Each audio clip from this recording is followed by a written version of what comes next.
Welcome back. You are watching Global Eye. European Commission's climate policy chief Frans Timmermans has begun his two-day visit to India to attend bilateral meetings with a series of Indian leaders, including Finance Minister Nirmala Sitharaman, Minister R.K. Singh, Prahlad Joshi, Bhupendra Yadav as well. The main agenda of the meeting is to discuss the latest developments on India's carbon emission reduction and clean energy transition. COP28 is a major priority as well. I caught up with Frans Timmermans for an exclusive chat about his priorities during the India visit. Well, you know, India's doing a brilliant job as G20 president, and we want to coordinate with India as closely as possible to also have a successful COP28 in Dubai later this year.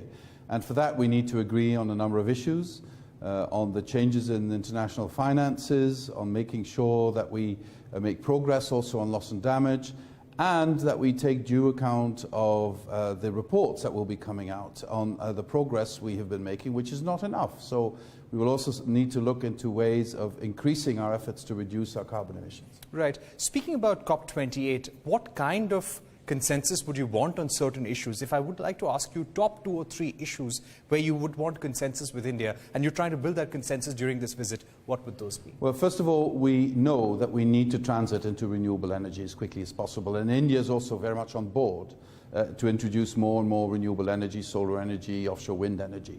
And hopefully together with India we can reach an international consensus on the levels of introduction of renewable energy on the global scale.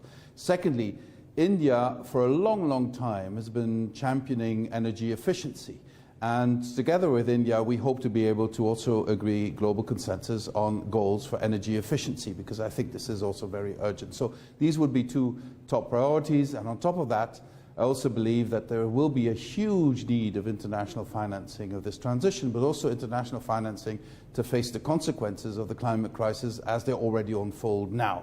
And also here we hope to reach consensus with India so that we are well prepared for COP28. When it comes to climate financing, especially the energy transition in developing countries, what kind of global targets on climate financing would you like to see achieved and at least put on the table?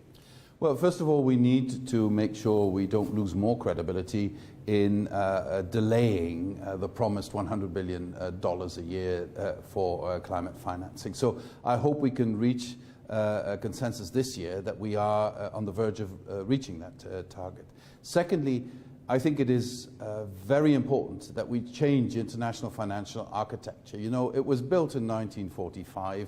It needs to be brought into the 21st century so that we unleash the potential of multilateral development banks and of the international financial institutions to have a leverage effect on financing, because some of the money will be public money, but most of the money in investments will have to be private. We're talking about trillions, and there are huge opportunities for these investments if we take off some of the risk that private investors now perceive. So make it less risky for them to invest. We'll unleash investment, will help the energy transition, will help humanity face this huge challenge, which is the climate crisis. Right. Speaking about the carbon border adjustment mechanism, which is going to kick in from October, there's a lot of concern within the Indian industry and also in the government.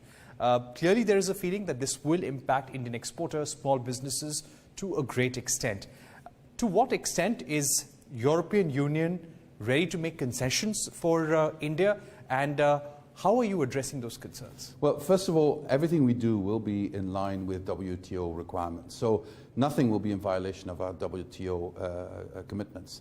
Secondly, we will have a trial period so we can see whether this has an effect on Indian businesses, and if it's an adverse effect, we could correct those effects if that is warranted. Thirdly, the context I've been having over the last couple of years with people in the industry and in government point to a very bullish attitude and saying, you know, we can comply with that. We are greening our industry as well. We will not cause carbon leakage by what we're doing. So in effect, CBAM is already working because it's focusing the mind on creating industries that would not be levied in this circumstance. And I think we're a long way in going to the right direction. But once again, we're introducing a trial period. So if the effects are not what we want or go into the wrong direction, we have an opportunity to correct. Right. So you're saying whatever penalties that are there in the CBAM, this will go through a trial period and EU is open to correcting them if it impacts Indian exports. Yes, if it does not have the effect we want. The effect we want is to avoid carbon leakage. That's the only reason why we have CBAM, so that we create a level playing field for industries. And my contacts, if you talk about cement or steel, the Indian industries are telling me we are able to operate on a level playing field. We are able to operate in the same way in terms of the carbon footprint. So we don't fear this. But anyway, let's wait for the trial period, see what happens, and then if necessary, we can correct effects that go beyond correcting What factors could lead you to make corrections? Well, if the effect is not focused on preventing carbon leakage, because that's the effect. If it leads to perceived or real protectionism, we need to correct it.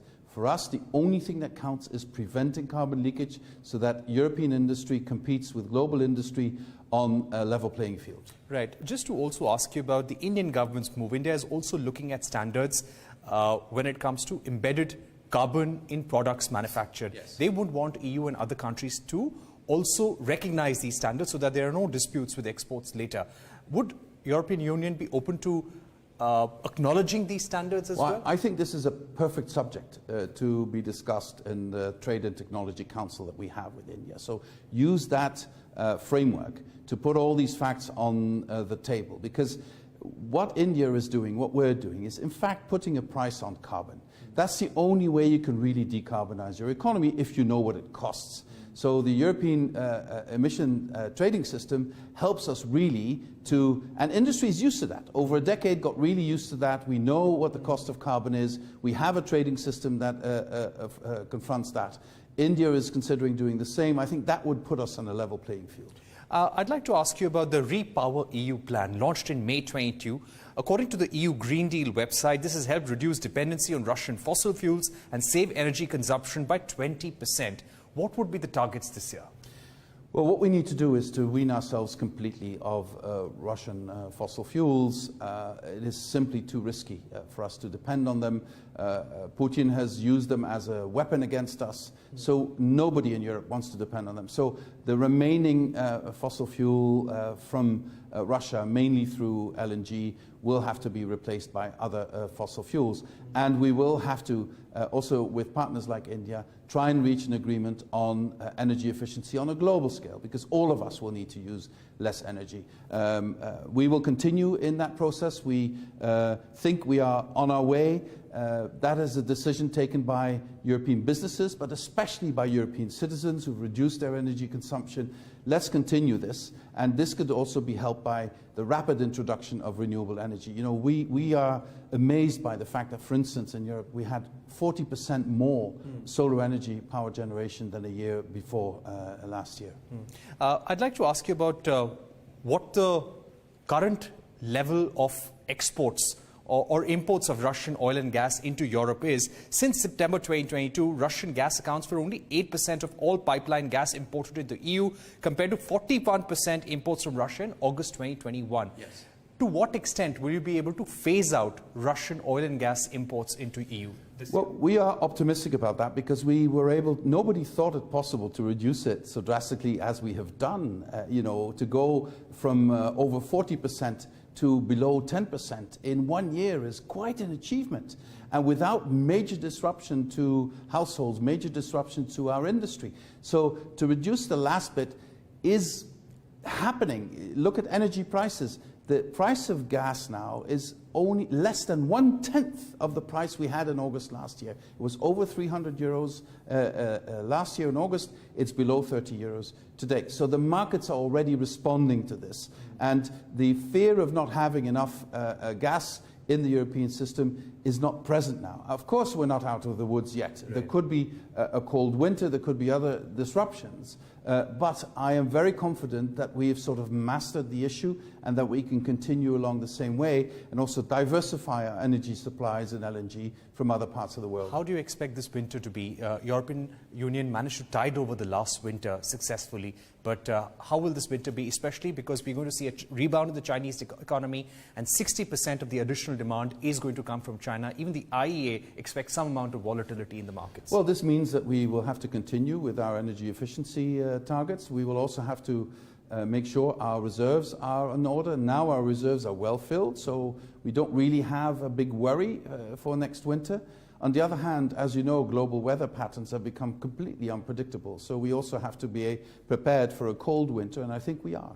My final question, sir. The EU High Representative has spoken about how the purchase of oil products by European companies is undermining the entire sanctions regime, because they are buying this oil from countries which are using Russian crude to manufacture oil products and export them to Europe. While the EU has not blamed India for this, saying that India is not a part of the European Union and they do not need to comply with European laws, but the fact that EU companies are buying such oil is undermining sanctions, and this needs to be addressed. How is the European Union going to address this? Well, we're going to address these companies.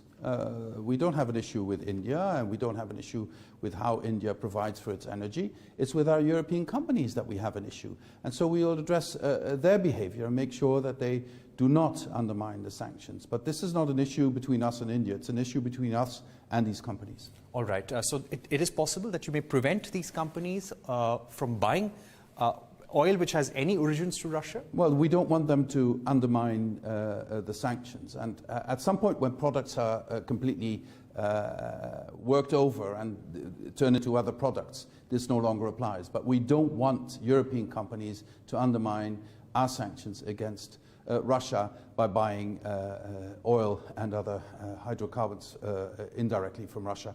We do this why?